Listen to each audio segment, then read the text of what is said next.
ప్రార్థన చేసుకుందాం. పరిశుద్ధమైన తండ్రి, ప్రేమ కలిగిన ప్రభువా, మమ్మల్ని ప్రేమించి మీరు ఇచ్చిన సమయాన్ని బట్టి నాయనా మీకు స్తోత్రాలు, మీకు ఎంతో వందనాలు ప్రభువా. తండ్రి, పాటల ద్వారా తండ్రి నాయనా మీరు మహిమ తెచ్చుకున్నందుకే మీకు వందనాలు ప్రభువా. వచ్చిన బిడ్డలను బట్టి మీకు స్తోత్రాలు నాయనా. ఇంకా అనేక మంది రావడానికి ప్రభువా, మీ సంధికి టైంకి రావడానికి సహాయం చేయండి అని మీకు వందనాలు తండ్రి. ప్రభువా, మీ యొక్క వాక్యంలో ప్రభువా మీరు మాకేమైనా గ్రహించి తండ్రి నాయనా మా హృదయంలో కృతజ్ఞతతో మిమ్మల్ని ఆరాధించే భాగ్యాన్ని, ధన్యతను ప్రభువా మీరు మాకిచ్చి మమ్మల్ని బలపరిచి నడిపించి సహాయం చేయమని క్రీస్తు ప్రభువు వారి పేరు వేడుకొంచున్నాను తండ్రి, ఆమేన్. కీర్తనల గ్రంథం నుండి 107వ దావీదు కీర్తన మనం పార్ట్స్గా చదువుకుందాము. ఈ కీర్తన యొక్క మెయిన్ ఉద్దేశం ఏంటంటే దేవుడు విడిపించాను, గాడ్ ఈజ్ అవర్ రిడీమర్, ఆయన మన విమోచకుడు అనేది దీని యొక్క ముఖ్య ఉద్దేశం. నోట్ చేసిన వాళ్ళు పాయింట్స్ నోట్ చేసుకుంటే ఆ పాయింట్స్ వెలుగులో వింటే మీకు ఆరాధించడానికి గుర్తుండటానికి వీలుంటుందన్నమాట. వాళ్ళ గురించి మనం చూసినట్లయితే ఫస్ట్ పాయింట్ ఏంటంటే అరణ్యములో ఎడారి త్రోవను తిరుగులాడుచున్నారన్నమాట. అలాగుంది వారి స్థితి. ముందు వారి స్థితిని చూసి తర్వాత దేవుడు వారిని ఎలా విమోచించాడనే దాన్ని మనము చూద్దాము. వర్స్ 4లో 4వ వచనం వారి స్థితి మనకు కనబడుతుంది. అప్పుడు దేవుడు కలుగు చేసిన వారిని విడిపించాడనమాట. 6 నుండి 9 వచనాల్లో దేవుడు ఎలా విడిపించాడో మనకి తెలుస్తుంది. రెండో పాయింట్, చీకటిలోను మరణాంధకారంలోను బంధింపబడి వారు ఉన్నారు. అలాగే 11-12 వచనాల్లో వారి స్థితి మనకి అర్థమవుతుంది అన్నమాట, వారి స్థితి. అలాగే దేవుడు వారిని కలుగు చేసుకున్నాడు. 13-16 వచనాల్లో కలుగు చేసినట్టు మనకు తెలుస్తుంది అనమాట. మూడో పాయింట్ చూసినట్లయితే వారు బుద్ధిహీనులు, వారి స్థితి మనకి 17-18 వచనాల్లో మనకి కనపడుతుంది అనమాట. 17-18 వచనాలు. అలాగే 19-22 వచనాల్లో దేవుడు ఎలా కలుగు చేసి విడిపించాడో మనకి తెలుస్తుంది. తర్వాత 4వ పాయింట్ చూసినట్లయితే వారు తుఫానులు చిక్కున్న సముద్ర ప్రయాణికులు చిక్కున్నారు. మనకంటే 26-27 వచ్చిన వాళ్ళ స్థితి మనకు తెలుస్తుంది. దేవుడు ఎలా కలుగు చేస్తున్నాడో మనకి మిగతా 33-40, 28-32 మనకి తెలుస్తుంది. కాబట్టి మెయిన్ దీని థీమ్ ఏంటంటే దేవుడు మన విమోచకుడు, దేవుడు మనల్ని విడిపించేవాడు. ఇశ్రాయేల్ ఎట్లా అలాగే అది కూడా మన జీవితానికి అప్లై అవుతుంది అనమాట. కాబట్టి ఆయనకి విశ్వాస గురించి మట్టిగా 1-43 వచనాలు ఆయన నిత్య కృప గురించి మనకు తెలుస్తుంది అనమాట. ఇక్కడ మనం ఏం చేద్దామంటే వారు అరణ్యములో ఎడారి త్రోవను తిరుగులాడుచుండ్రి అనే దాన్ని మనం చూద్దాము. మొదటి 1-9 వచనాలు మనం మార్చి చదువుకుందాం. 107వ కీర్తన 1-9 వచనాలు మనం మార్చి చదువుకుందాం. యెహోవా దయాళుడు, ఆయన కృతజ్ఞతాస్తుతులు చెల్లించుడి, ఆయన కృప నిత్యముండును.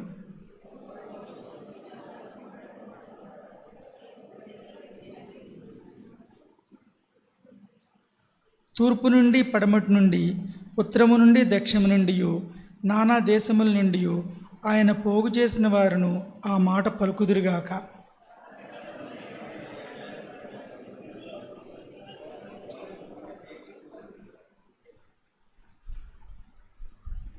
ఆకలి దప్పుల చేత వారి ప్రాణం వారిలో సమస్యలను,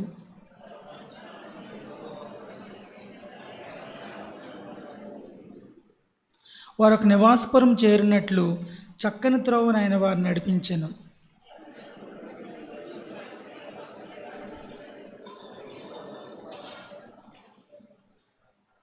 ఏలయనగా ఆశగల ప్రాణమును ఆయన తృప్తిపరిచి ఉన్నాడు, ఆకలి కొనిన వారి ప్రాణమును మేలుతో నింపి ఉన్నాడు. ఇక్కడ మనం చూసినట్లయితే వారు అరణ్యములో ఎడారి త్రోవలో తిరుగుచూ ఉన్నారు. వారి స్థితి మనకి ఏమర్థమవుతుందంటే వారు తప్పిపోయారు. నిజమే, ఎవరి జీవితంలో అయితే ఏ మానవుని జీవితంలో దేవునికి స్థానం లేనప్పుడు ఖచ్చితంగా తప్పిపోతాడు. తన హృదయంలో దేవునికి ఎవరైతే స్థానం వారు ఖచ్చితంగా తప్పిపోయి తిరిగేవారు ఉంటారనమాట. నిజమే, చాలామంది మరి జనారణ్యంలో తప్పిపోయి తిరుగుతూ క్షేమం లేకుండా సంతృప్తి పొందే మార్గం వాళ్ళు తెలుసుకోలేకుండా పోతున్నారనమాట. వాళ్ళకి ఏది క్షేమో తెలియట్లా. ఏ తృప్తినిస్తుందో తెలియట్లేదు, ఏది వారికి శాంతినిస్తుందో తెలియట్లేదు. వాళ్ళు తప్పిపోయి తిరిగిన వారుగా ఉన్నారు. అయితే మనం చూసినట్లయితే మరి కొంతమంది ఒంటరితనమైన ఎడారిలో తప్పిపోయి స్నేహము కోసం, ప్రేమ కోసం తప్పించి తప్పు మార్గంలో వెళ్ళిపోయి చివరికి మోసపోయిన తర్వాత మటుకి వారి స్థితి వాళ్ళకి అర్థం కావట్లేదు అనమాట. ఎక్కడ నిజమైన స్నేహితుడు దొరుకుతారో, ఎక్కడ నిజమైన ప్రేమ దొరుకుతుందో వాళ్ళకి తెలియట్లేదు.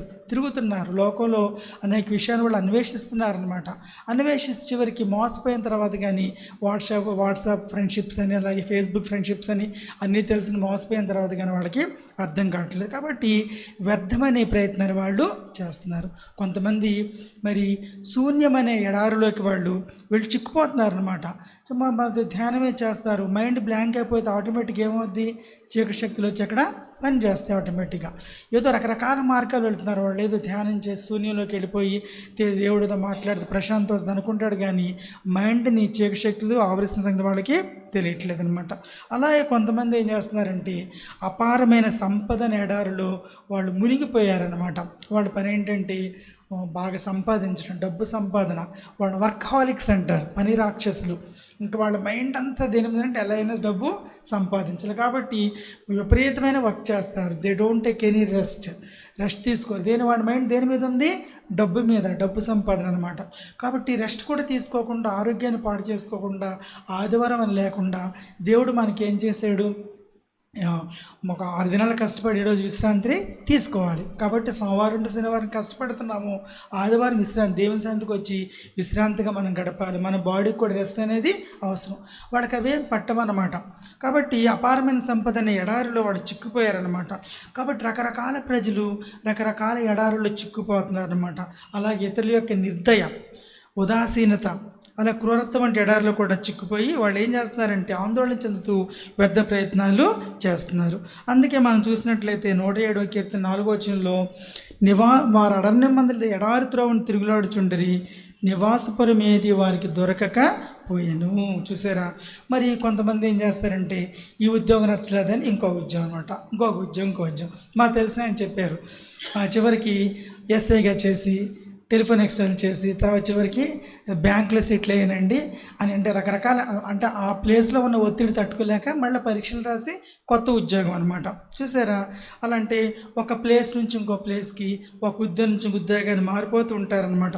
ఇంకా భయంకర సంగతి ఏంటి, ఈ వివాహ బంధం బాగలేదు, మా ఇద్దరి పట్టలేదు, నచ్చలేదని విడిపోయి మళ్ళీ వివాహం చేసుకోవడానికి చిన్న కారణాలు రెడీ అయిపోతుంది. అంటే లోకంలో ఉన్న స్థితి అలా ఉందన్నమాట. కాబట్టి వారి పరిస్థితి ఎట్లా ఉందంటే ఎడారిలో తిరిగే వారి పరిస్థితిలాగా ఉంది. కాబట్టి ఈ రోజుల్లో కూడా అనేక మందికి ఇది అప్డేటెడ్ ఉందన్నమాట. కాబట్టి ఒక సంతోషం నుంచి ఇంకో సంతోషానికి పరిగెడుతున్నారనమాట. ఒక అనుభవం నుంచి ఇంకో అనుభవానికి మరి పరిగెత్తేవారుగా వాళ్ళు కనబడుతున్నారనమాట. కాబట్టి వారు దేనికోసం ఎదురుతున్నారంటే చెప్తున్నాడు, నివాసపురం ఏది వారికి దొరకక పోయెను. అంతే, నివాసపురం అంటే ఏంటి, పురము లేక పట్టణం దేనికి గుర్తండి, సంతోషానికి, భద్రతకు గుర్తు అనమాట. కాబట్టి అంటే ఇక్కడ కూడా అంటే వారి ఆశలు తీరలేదు కాబట్టి వాళ్ళు ప్లేస్లు పద్దాకి చేంజ్ అయిపోతున్నారనమాట. శాలరీ హైక్ అవుతుంది, job market it's different thing అనమాట. కాబట్టి ఉన్నదానిలో సంతోషం ఎదుర్కోలేక వేరు చోట్లకి అట్లా వెళ్ళిపోతూ మారిపోతుంటారనమాట. అడ్జస్ట్ కాలేక, తృప్తి పడలేక. అడ్జస్ట్ ఖచ్చితంగా కావాలి దేవుని బిడ్డలంగా. ముష్కర్లేని మీ అధికారులకి లోబడి ఉండమని దేవుని వాక్యం చెప్తుంది. వీ హ్యావ్ టు అడ్జస్ట్, అంతే. మనకు లోబడి ఉండాలి, వాళ్ళ కోసం ప్రార్థించాలి, అంతేగాని ఎక్కడ మనసు ఇంకో చోట తిరగటం వల్ల మనకి మేలనేది ఏమాత్రం కలగదు. వీళ్ళు కూడా అట్లాగా ఎడారులో తిరుగుచూ ఉన్నారన్నమాట. కాబట్టి వారు ఆకలి తప్పుల చేత వారి చేత వారి ప్రాణము వారిలో సొమ్మసిల్లెను.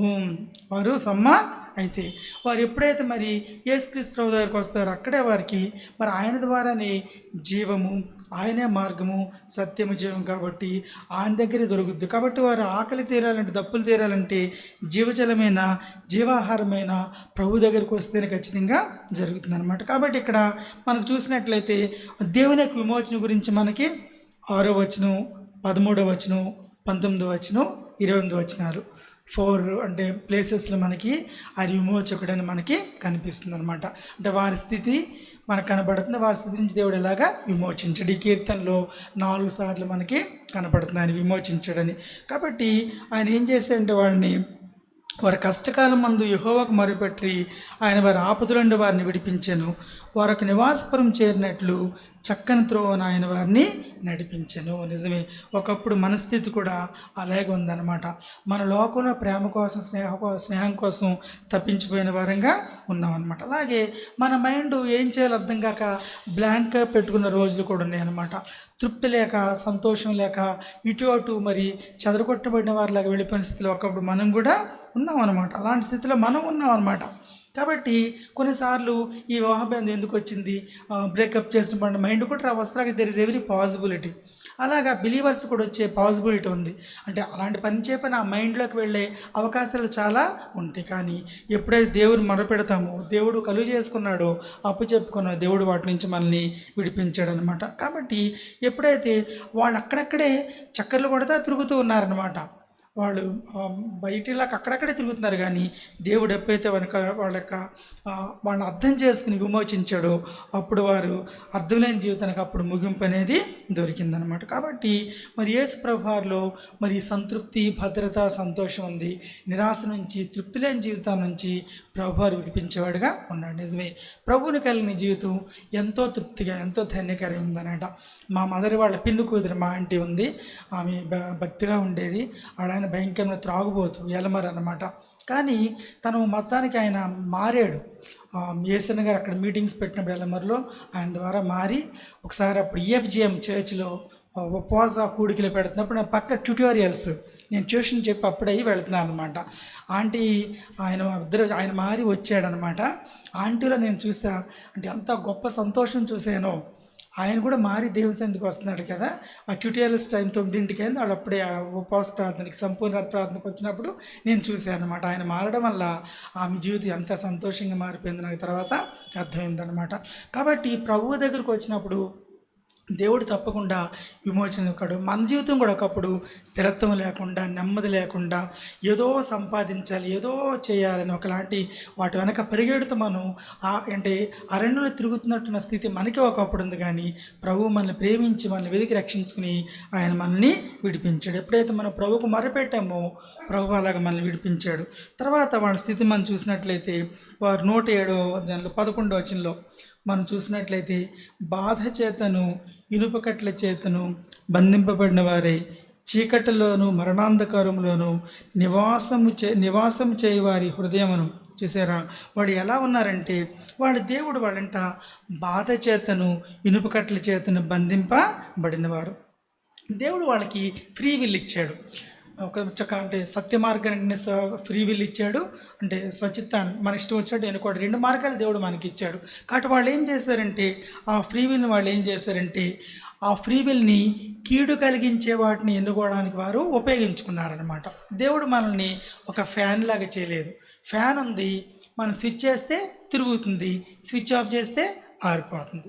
కానీ దేవుడు మనం అలా చేయలేదు. దేవుడు మనం సత్య మార్గం ఎన్నుకునే చాయిస్ దేవుడు మనకి ఇచ్చాడనమాట. నీకు ఇరుకు మార్గం కావాలా, విశాల మార్గము కావాలా? ఇరుకు మార్గంలో వస్తే నువ్వు ధన్యుడు అవుతావు. అయితే వాళ్ళు ఏం చేశారంటే మరి వాళ్ళ జీవితాలని అలాగా అంటే కీడు కలిగించే వాటిని కూడా ప్రయత్నం వాళ్ళు చేశారు. చూసారా, మొత్తానికి వారు ఎంచుకున్న కీడు మార్గం వారి మీద అంటే ప్రభుత్వం చేయడం వల్ల వాళ్ళు ఏం చేశారంటే తమ ఫ్రీ విల్ని దుర్వినియోగపరుచుకున్నారన్నమాట. కాబట్టి ఇప్పటికీ వారి కీడుని ఎంచుకోవడానికి వారు చేస్తున్నారు. అందుకనే వాళ్ళు చెడు వ్యసనాలు, దుష్ట తలంపులు అవన్నీ కూడా వాళ్ళని అనే ఇనుప కట్టల చేత వారు బంధింపబడి వాటిలోనే ఉండిపోయారనమాట. చూసారా, మనం చూసినట్లయితే మరి మత్తు మందుకు బానిసైన వాడు ఆ చెరలో ఉండిపోయాడు అనమాట. వాడు ఆ ప్రభావం నుంచి తప్పించుకోలేడు, చివరికి తన ప్రాణాన్ని పోగొట్టుకుంటాడు అనమాట. అలాగే త్రాగుడుకు బానిసైన వాడు తన చెడు అలవాటిని వల్ల ఇల్లు నరకమైపోతుంది అని తెలుసు అతనికి. అయ్యో, నేను తాగి రావటం వల్ల నా పిల్లని కొడుతున్నా, భార్యని కొడుతున్నా, నా ఇల్లు నరకమైపోతుంది తెలుసు అతనికి. కానీ దాని నుంచి అతను బయటికి రాలేకపోయాడు. అతను తాగుడనే బంధకంలో ఇరుక్కుపోయి ఉన్నాడనమాట. అలాగే అందులోంచి బయటికి రాకపోతున్నాడు అనమాట. అలాగే లైంగిక అపవిత్రతకు గురైన వాడు దానిలో ఉండిపోయి దానిలో సంతోషం ఉందని అనుకుంటున్నాడు కానీ ఆ విధంగా అలాగే మనం చూసినట్లయితే మరి జోదం కూడా మరి అది విడిపించుకోవాలని ఒక భయంకరమైన చెడు అలవాటు అనమాట. దానిలో ఉండిపోతున్నాడు. అతనికి తెలుసు దానివల్ల అతను అప్పులు చేస్తున్నాడని, నష్టపోతున్నాడని, తన ఇంటి వారిని బాధ పెడుతున్నాడని, ఇంట్లో ఏమి ఇవ్వట్లేదన్న సంగతి అతనికి తెలుసు అనమాట. అలాంటి బంధకాల్లో ఉండిపోయారనమాట. అలాగా ఉండిపోవడం వల్ల వాళ్ళు అంటే దానిలో ఉండిపోయి ఆ వ్యసనాల బంధకాల వారు ఉండిపోయి విడుదల పొందలేకపోతారు. నిజమే, కొన్నిసార్లు మరి మనము కొన్నిసార్లు మనం కూడా ఇతరులకి తీర్పు తీర్చే బంధువులను పద్దాక విమర్శించడం అనమాట. వాళ్ళు నెగిటివ్ మైండ్తో చూడటం, వాళ్ళలో మంచిని చూడకుండా నెగిటివ్ మైండ్ చూడటం, వాళ్ళు విమర్శించడం, వాళ్ళ గురించి నెగిటివ్ మాట్లాడడం ఒక బంధుకు మనది అంతేక నోటితోల. దాని నుంచి కొంతమంది విడిపింపలేకపోతున్నారనమాట. కాబట్టి ఈ విధంగా కొంతమంది ఎదుటివారి పట్ల క్షమించలేకపోవటం, ద్వేషమైన బంధువులు ఉండిపోయి ప్రార్థన చేసినా సరే వారు ఎదుటివారిని క్షమించలేకపోవడం అనమాట. తోడుకోళ్ళని క్షమించలేకపోవడం, లేకపోతే అంటే మన కీడు చేసే వాడిని క్షమించలేకపోవడం, అలాంటి బంధకాలను మనం కూడా ప్రభువుని నమ్ముకుని మనం కూడా ఉండిపోతున్నాం అనమాట. కాబట్టి ఇలాంటి వాటిల్లో మరి ఉండిపోయిన వారందరూ కూడా వాళ్ళు ఏం చేశారంటే మనం 10వ వచనంలో చూసినట్లయితే దేవుని ఆజ్ఞలకు లోబడక మహోన్నత తీర్మానం వారు తృణీకరించారనమాట. చూసారా, మరి దేవుడు ఆజ్ఞలు వాడికి ఇచ్చాడు, మీరు ఇలా నడిస్తే మీరు చక్కగా మంచి మార్గంలో వెళతారు. కానీ వాడు వాటిని ఆ హెచ్చరికను వాళ్ళు ఖాతరు చేయలేదన్నమాట. వాటిని ఏమాత్రం కూడా లక్ష్యపెట్టుగా తృణీకరించారు. కాబట్టి వాళ్ళ జీవితంలో ఏం జరిగింది, వారు కృంగిపోయారంట. 12వ వచనం చూసినట్లయితే ఆయన ఆయాసం చేత కృంగజేసును, వారి కూలిండిగా సహాయకుడు లేకపోయాను. సహాయుడు ఏమాత్రం కూడా లేకపోయాడు అనమాట. కాబట్టి వారు ఎక్కడున్నారండి, అంధకారంలో వాళ్ళు ఉన్నారనమాట. చీకట్లోనూ మరణాంధకారం ఉన్న వాళ్ళు కూర్చున్నారు. కాబట్టి వాళ్ళు అంధకారం ఉన్నారు కాబట్టి వాళ్ళకి ఏం చేయలేదు, వాళ్ళకి ఏం కూడా తెలియట్లా, అయోమయ స్థితి అయిపోయింది. వారు కూర్చుని విధానం మనం చూసినట్లయితే వారికి లేవడానికి శక్తి లేదు, ఓపిక లేదు, వారు నిస్సత్తుగా మారిపోయారన్నమాట, ఓపిక లేదనమాట.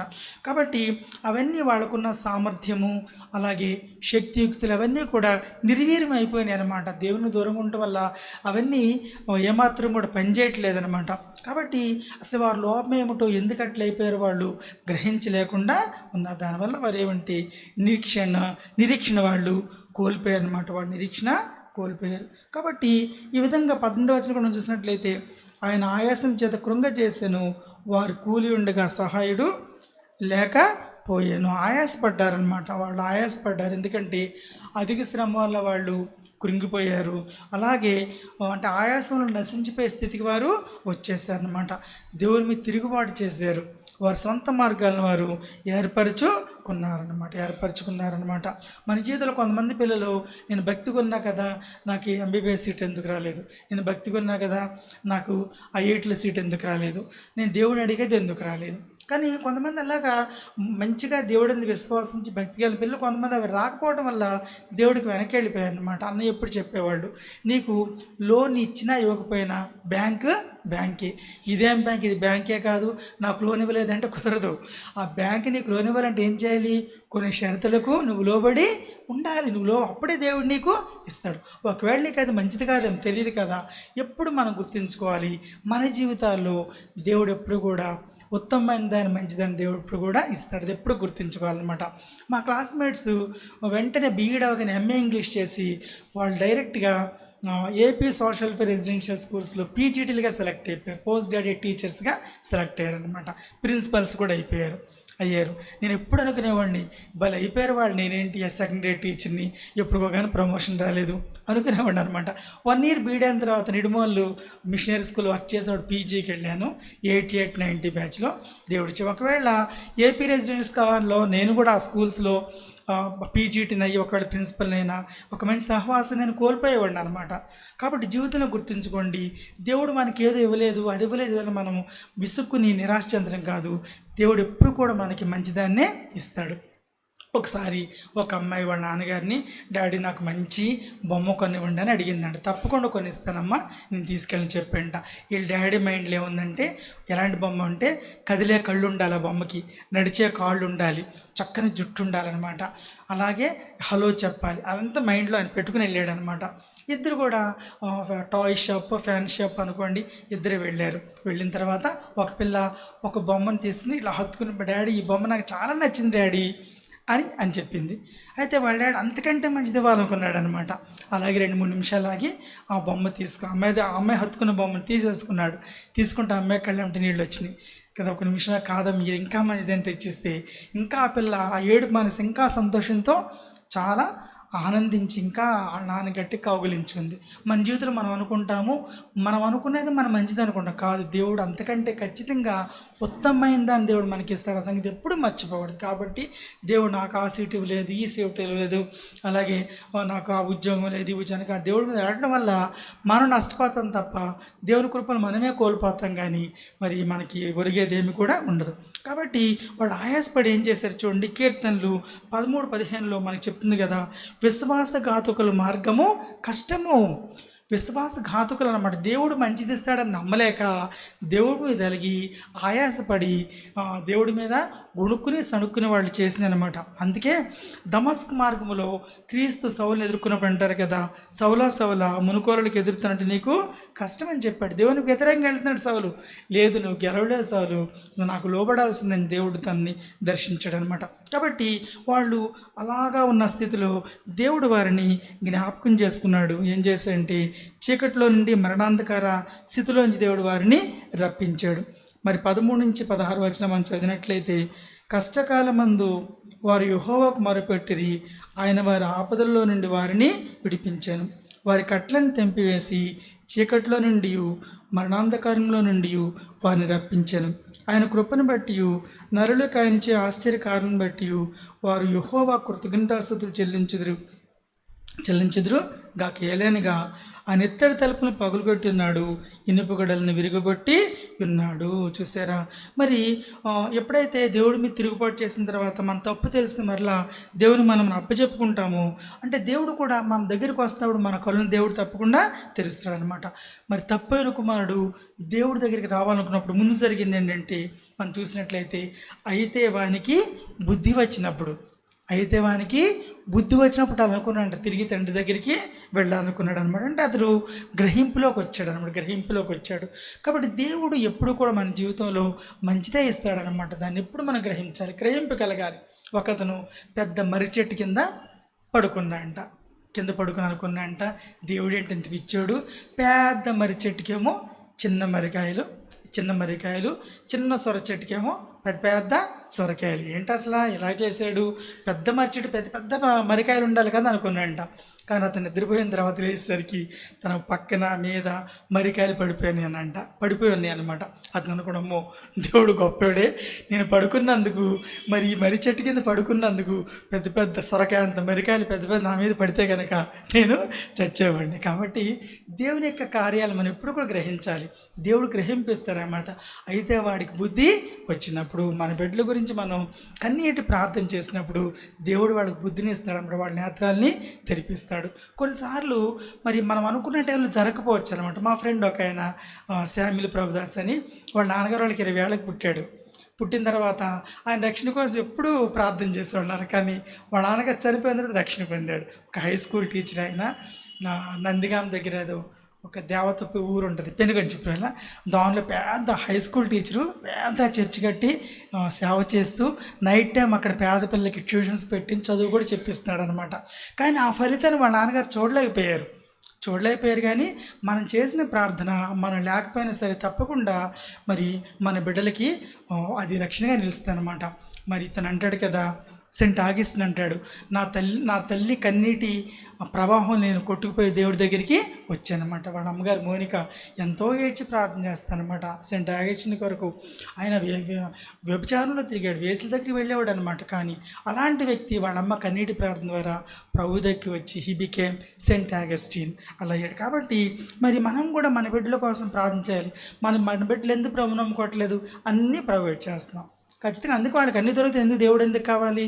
మేము ఉన్న టైంలో ఆకలి తెలుసు, దప్పికి తెలుసు, ట్యూషన్ ఫీజు ఇవ్వకపోతే మీ నాన్నగారు ఇచ్చి ఉంటాను అబద్ధపడుతుందని డౌట్ పడిన సంగతులు తెలుసు. వాటన్ని గురించి దేవుడి మీద ఆధారపడేవాడు అనమాట. దేవుడే సహాయం చేయాలి, ఇబ్బందులు తెచ్చి ఆధారపడను కాబట్టి అట్లా దేవుడిని పట్టుకోవడానికి ఒక అవకాశం ఉండేది.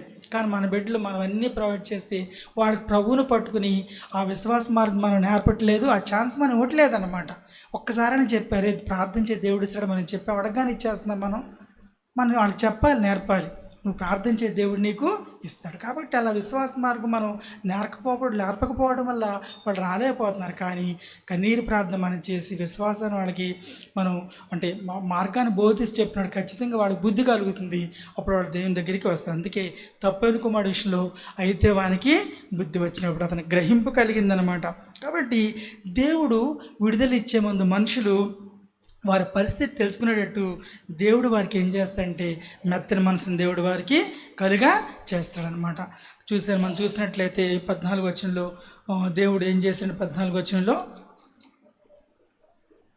వారి కట్లను తెంపివేసి అంటే ఆయన వారి కట్లను తెంపేసి, నిజమే, మరి మన యొక్క దురలవాట్ల ప్రభావం నుంచి మన కట్ల నుంచి దేవుడు తెంపివేసేవాడుగా ఉన్నాడు. కాబట్టి మనం ఇంకా ఎలాంటి అలవాట్లు ఉన్నాం, ఇంకే కట్లు ఉన్నామో మనం పరీక్ష చేసుకుని విడుదల కొరకు మనం ప్రభుని ఇంకా అడిగినట్లయితే దేవుడు తప్పకుండా మరి మనల్ని చేస్తాడు, దేవుడు విడిపించేవాడుగా ఉన్నాడు. తర్వాత మనం చూసినట్లయితే 17 నుంచి 22 వచనాలు మనం చూసిన, ఎస్పెషల్లీ 17 వచనం చూసినట్లయితే బుద్ధిహీనులు తమ దుష్ట ప్రవర్తన చేతను తమ దోషం చేతను బాధ తెచ్చుకుందురు. చూసారా? అంటే బుద్ధిహీనులు అని ఉంది, కానీ అంటే ఆ రివైజ్డ్ స్టాండర్డ్ వెర్షన్లో ఆంగ్ల తర్జుమాలు ఏముందంటే బుద్ధిహీనులు అనే మాట బదులు బలహీనులు, రోగగ్రస్తులు అని కూడా ఉందన్నమాట. కాబట్టి దీనికి అంటే బుద్ధిహీనులు అంటే వాళ్ళు నైతికంగా సరైన నిర్ణయాలు వాళ్ళు చేయలేరన్నమాట. కొన్నిసార్లు మనకున్న అర్థమైన అలవాట్ల వల్ల మనం కూడా రోగగ్రస్తం అయిపోతాం. గ్లటనీ ఈజ్ ఎ సిన్, తిండిపోతానం పాపం. ఆకలి లేకపోయినా తింటాం అనమాట. ఆకలి తినడం మంచిది, ఆకలి లేకపోయినా తింటాం అనమాట. నేనేంటంటే మొహమాటంతో తింటా, అదొక బలహీనతకి, అంతే. నెమ్మది దాని నుంచి విడుదల పొందాలి. అన్న కంట్రోల్ చేయడం ప్రయత్నం చేస్తారు. ఎదురు వెళ్ళినప్పుడు మాది చక్కెరకాయలు పెట్టారు, అది పచ్చిగా తిన్నారు, అన్నీ కంట్రోల్ చేశారు. కాబట్టి కొన్నిసార్లు మొహమాటంతో మనం తింటాం, కావాలని తినంగానే మొహమాటం తింటాం. కొన్నిసార్లు ఏంటి కావాలని తింటాం అనమాట, తినాలని తిండిపోతాం. దానివల్ల కూడా అనారోగ్యాన్ని మనం తప్పకుండా మనం కొని తెచ్చుకుంటాం అనమాట. అందుకే మనం డైట్ని సరిగా పాటించుకోవటం వల్ల, ఎడాబెడా తినటం వల్ల ఖచ్చితంగా మనం ఏమవుతామండి? రోగగ్రస్తులము అవుతాం. అంటే మనం ఏం చేస్తున్నాం? We're not able to control ourselves. మనలో మనం నియంత్రణ చేసుకోలేకపోతున్నాం అనమాట తిండి విషయంలో. అలా ఎడాపడి తినటం వల్ల కూడా అనారోగ్యం వచ్చే ఖచ్చితంగా మరి ప్రమాదం అనేది ఉందన్నమాట. కాబట్టి ఈ విధంగా మరి మనం చూసినట్లయితే బుద్ధిహీనులు ఏం చేస్తారంటే తెలివైన నిర్ణయాలు చేసుకోలేరన్నమాట, నైతికమైన నిర్ణయాలు చేసుకోలేరన్నమాట. కాబట్టి కొన్నిసార్లు కొంతమంది అమ్మో అక్కడికి రావాలన్నది కానీ బోర్డు దూరం అండి మీ చర్చ అనేవాళ్ళు, మీ బోర్డు దూరం అండి మీ చర్చ అనేవాళ్ళు. అదేంటండి మన దేవుని సన్నిధి కావాలంటే ఎంత దూరమే మనం వెళ్ళాలండి అనేవాడు నేను కూడా. అంటే వాళ్ళు ఒక నిర్ణయాన్ని చక్కగా తీసుకోలేకపోతున్నారనమాట. అమ్మ అంత దూరం ఏం వెళ్తామలే, ఇక్కడ దగ్గర ఉందని వెళ్తాం వాళ్ళు అనుకోవటం అనమాట. కానీ జ్ఞానం కలిగిన వాళ్ళు ఏం చేస్తారు? ఎంత దూరమైనా సరే మనం దేవుని సన్నిధిని సంపాదించుకోవాలి, దేవుని వాక్యాన్ని వినాలి. అట్లా నిర్ణయాలు తీసుకోవడం అనేది మన చేతిలో ఉంది. కొన్నిసార్లు మన అవివేకం వల్ల మన జీవితాల్లో సరే నిర్ణయాలు తీసుకోలేకపోవటం వల్ల మనం ఎన్నో నష్టాలను ఎదుర్కొనే వాళ్ళంగా ఉన్నాం అన్నమాట. కాబట్టి వారు దేవుని యొక్క నీతియుక్తమైన ఆజ్ఞలకు వారు లోబడకుండా అట్లాగే నిత్యము ఇశ్రాయేలీయులు తిరుగుబాటు ధోరణి వాళ్ళు అనుసరించనే ఉండటం వల్ల వాడికి ఈ పరిస్థితి సంభవించింది. కాబట్టి మన జీవితంలో సరైన నిర్ణయాన్ని తీసిన జ్ఞానము మనకి దేవుడు వాళ్ళని మనం ఎప్పుడు కూడా ప్రార్థన చేయాలన్నమాట. సరైన నిర్ణయం తీసుకోవాలన్న జ్ఞానము దేవుడు మనకి ఇవ్వాలి, మనం ఎప్పుడు కూడా ప్రార్థన చేయాలి. కాబట్టి ఎప్పుడైతే అవివేకం ఉంటామో, ఎప్పుడైతే బుద్ధి లేకుండా బుద్ధిహీనత ఉంటామో మనం ఏం చేస్తామంటే సరైన నిర్ణయాన్ని తీసుకోలేని అసమర్థతకు మనం దిగజారిపోతాం అన్నమాట. కాబట్టి మనం బుద్ధిమంతులు ఉండాలి, వివేకం కలిగిన వారు ఉండాలి. వాళ్ళు అలా ఉండాలన్నమాట. అందుకే వాళ్ళు ఏం చేశారంటే మన 17-18 వచనాల్లో భోజన పదార్థాలన్నీ వారి ప్రాణమునకు అసహ్యమగును, వారు మరణద్వారములను సమీపించుచున్నారు. వాడి జీవితంలో మేలు కలిగిన దాన్ని వదిలేసి వాళ్ళు మేలు కాని దాన్ని వారు ఆశించారన్నమాట. కాబట్టి కొన్నిసార్లు భయము, తొందరపాటు వాళ్ళని ఆవరించింది. అలాగే వాళ్ళకు మరణాపేక్ష అనేది వచ్చింది. కాబట్టి వారి పాపను బట్టి, దోషం బట్టి వారికి ఇలాంటి స్థితి వారికి కలిగిందనమాట. అలాగే కొన్నిసార్లు వాళ్ళకి భావోద్రేకాలని కంట్రోల్లో ఉంచుకోకపోవటం వల్ల ఏమైపోయారంటే శారీరకంగాను మానసికంగాను రోగగ్రస్తులు అయిపోయారనమాట. నేను పాపం చేసిన భావన వారి నరణాల్లోకి అది జీర్ణించుకుని వెళ్ళిపోయిందనమాట. శక్తిహీనులు అయిపోయారు. కొన్నిసార్లు ఆకలి చచ్చిపోతుందన్నమాట. మరణం సమీపిస్తుంది. మరి షేక్స్పియర్ రాసిన మ్యాక్బెత్ అనే ప్లే అనమాట. ఆ నాటకంలో మనం చూసినట్లయితే డాక్టర్ గారు లేడీ మ్యాక్బెత్ అంటారనమాట. ఆమె గురించి మాట్లాడుతూ, ఈ వ్యాధి నా అనుభవానికి మించిపోయింది. ఒక డాక్టర్గా ఈ వ్యాధికి నేనేం చేయలేను. ఆమెకు ఇప్పుడు డాక్టర్ అవసరం లేదు, ఆమెకి దేవుడు కావాలని డాక్టర్ చెప్తారనమాట. లేడీ మ్యాక్బెత్ చెప్తారనమాట ఆ ప్లేలో. కాబట్టి నా అనుభవానికి మించిపోయిన వ్యాధి కాబట్టి ఈమె దేవుని దగ్గరికే రావాలి. మనకు వచ్చే 96% జబ్బులు సైకోసోమాటిక్ డిసీజెస్, అంటే మానసిక ఒత్తిడి వల్ల ఆ ఒత్తిడి మన శరీరం మీద పడి అవన్నీ వస్తాయన్నమాట. బీపీ అయినా, షుగర్ అయినా, ఇవన్నీ కూడా వాటి నుంచి అనేక రకమైన థైరాయిడ్ అనేక వాటి నుంచి బ్రాంచెస్గా అనేక రకాల జబ్బులు పుట్టుకొస్తుంది. కాబట్టి ప్రభు మీద మనం ఆధారపడినప్పుడు, ప్రభు ఇచ్చే శాంతిని మనం కలిగించినప్పుడు అవన్నీ కూడా మ్యాక్సిమం మనం అవాయిడ్ చేయడానికి దేవుడు కృప చూపుతాడు, సహాయం చేస్తాడు. అయితే మనం 19:2 వచనం మనం చూసినట్లయితే, వాళ్ళు కష్టకాలం మంది యెహోవాకు మొరపెట్టిరి, ఆయన వారి ఆపద నుండి వారిని విడిపించాను. ఆయన వాక్కును పంపించి దేవుడు వారిని బాగు చేశాడనమాట. అవును, ఎప్పుడైతే మరి దేవుని యొక్క వాక్కు మన దగ్గరికి వస్తుందో అప్పుడు ఖచ్చితంగా మరి మనము దేవుని దగ్గరికి వచ్చినప్పుడు, ఆయన వాక్కు మనం దర్శించినప్పుడు తప్పకుండా మనం దేవుని మార్గంలోనికి వస్తున్నాడు. కాబట్టి దేవుడు కలుగు చేస్తున్నట్టు 4th verseలో కూడా దేవుడు కలుగు చేసిన సంగతి మనకి అర్థమవుతుంది, మనకి వస్తుంది అనమాట. కాబట్టి ఇక్కడ మనం చూసినట్లయితే ఇప్పుడు మనం అంటే ఈ మోడర్న్ లైఫ్లో మానవుడు అనుకుంటున్నాడు మనం అన్నీ సాధించేస్తాము, మన దేవుడు ఏమీ అక్కర్లేదు అనుకున్నాడు. నీవన్నీ సాధించిన సరే నీ జీవితంలో దేవుడు ఉన్నప్పుడే తప్పకుండా మరి నువ్వు దేవుణ్ణి తెలుసుకోగలవు అనమాట. తర్వాత మనం కూడా ఇంకా చూసినట్లయితే వారు సముద్రంలో ఉన్నప్పుడు దేవుడు వాడిని ఎలా విడిపించాడో మనం చూస్తాం అనమాట. చూడండి, 107వ కీర్తనలోనే 23వ వచనంలో చూసినట్లయితే, ఓడలెక్కి సముద్ర ప్రయాణం చేయవారు, మహాజలం మీద సంచరించే వ్యాపారము చేయవారు, యెహోవా కార్యములను సముద్రములో ఆయన చే అద్భుతములను చూచిరి. యోనా జీవితంలో అదే జరిగింది. చూసారా, సముద్రంలో దేవునికి వ్యతిరేకంగా వెళుతున్నాడు, అదే ఆయన మళ్ళా దేవుని దగ్గర కారణము అయింది. మార్టిన్ లూథర్ కూడా సముద్రంలో తుఫాన్లో చిక్కున్నప్పుడు ఎవరొక ఆమె ఆయన ప్రార్థన చేశాయంట, అది విడుదల పొందేంట ఆయన మఠంలో చేరాడు. ఆ మఠంలో చేరిన తర్వాత ఒక మాంక చేరిన తర్వాత బైబిల్ ఆర్సిఎం ట్రైనింగ్ కాలేజీలో తర్వాత దేవుడిని తెలుసుకునే మళ్ళీ బయటకు వచ్చాడు. అలాగే జాన్ బన్నెన్ కూడా బానిస వ్యాపారం చేసిన ఆయన కూడా సముద్రంలో చిక్కున్నప్పుడు ఆ తుఫాను వచ్చినప్పుడు ప్రభువుకు ప్రార్థన చేస్తే విడుదల పొందాడు. కొన్నిసార్లు మన జీవితాలు దేవుడు ఎందుకు తుఫాన్లు ఎలా చేస్తాడంటే మనం దేవునికి లోబడాలని ఉద్దేశంతో దేవుడు మనకి వాటిని ఎలా చేస్తాడనమాట. అందుకే మళ్ళీ 28వ వచనం చివరిగా ఉంది కదా, శ్రమకు తాళలేక వారు యెహోవాకు మొరపెట్టిరి, ఆయన వారి ఆపదలో నుండి వారిని విడిపించారు. కాబట్టి మనము దేవుని పట్టిన స్థితిని దేవుడు మనకి కలుగు చేస్తాడు. చూసారా, తప్పిపోయిన చిన్న కుమారుడికి గురించి వాళ్ళ నాన్న వాళ్ళ అమ్మ ఎంత ఏడ్చారో, ఎంత ప్రార్థన చేస్తారు, దేవుడిని ఎంత వేడుకున్నారో. ఆ బుద్ధి వచ్చే పరిస్థితులు దేవుడే ఆ చిన్న కుమారుడికి దేవుడే కలుగు చేశాడు. ఆ పరిస్థితులు కలుగు చేసినప్పుడు అతను ఆటోమేటిక్గా మరి ఆ ముందు పరిస్థితిని ఇప్పుడు పరిస్థితిని బేరీజు వేసుకుని అలాగే దేవుని దగ్గరికి వచ్చినట్టు మనము చూస్తున్నాడు. కాబట్టి మన జీవితాల్లో కూడా దేవుడు మనం ఒకప్పుడు ఎలాంటి పరిస్థితులు ఉన్నామో దేవుడు మనల్ని ఎలాగా విడిపించాడో వాటిని బట్టి మనను జ్ఞాపకం చేసుకుని దేవుడు మన విమోచకుడు మనం ఆరాధన చేద్దాం. మనం కూడా అరణ్యంలో త్రోవ తట్టు మనం తిరిగిన వారంగా ఉన్నాం అనమాట. అలాగే దేవుడు కలుగు చేసి మనం విడిపించాడు.